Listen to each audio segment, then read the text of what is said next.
neuroscience is such a huge topic.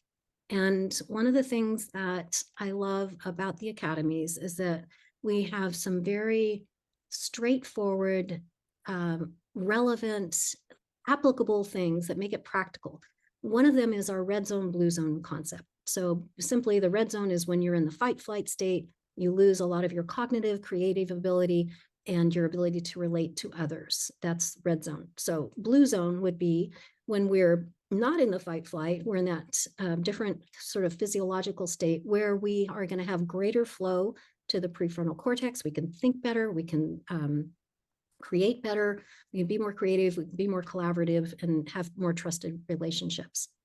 So red zone, blue zone, if you think about underneath that, there are two things to be remembering. There is your neuro-circuitry. So that's all the wiring that you had. So my wiring was small town farm girl. Who am I to put myself out there to be talking to big corporations about coach training? So the neuro-circuitry is one piece of it.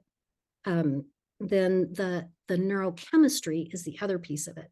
So if we get neuro-circuitry that starts saying, I am willing to experiment with a different piece of me and be uncomfortable a little bit, that's going to grow new neurocircuitry. But if our neurochemistry is in fight flight or we get scared, it's going to be harder to grow that neurocircuitry. So the more that you can put yourself in that place of compassion about I'm learning new things about how to put myself out there, the more that you can experience love and compassion for other people that you're talking to and their needs and their hurts and making it about them, that compassion is going to really drive up your oxytocin. It's going to then support your brain. It's going to support trust.